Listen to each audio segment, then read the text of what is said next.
আসন্ন রমজানের ঈদের ছুটিতে রাজধানী ছাড়ার আগে ঢাকাবাসীকে নিজ উদ্যোগে নিরাপত্তা ব্যবস্থা নিশ্চিত করার পরামর্শ দিয়েছেন ডিএমপি কমিশনার।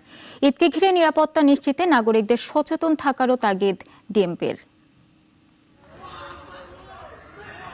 গত ২৩ ফেব্রুয়ারি রাতে রাজধানীর বনশ্রীতে এক স্বর্ণ ব্যবসায়ীকে গুলি করে প্রায় ২০০ ভরি স্বর্ণ ও টাকা লুট করে ছিনতাইকারীরা।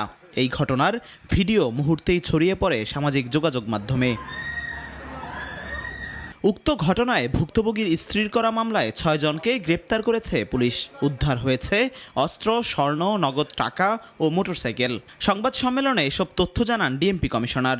রাত্র 11:15টার দিকে বনশ্রীতে একজন স্বর্ণ ব্যবসায়ী, উনার নাম আনোয়ার হোসেন, উনার বাড়ির সামনে একটি সশস্ত্র ডাকাতি হয়।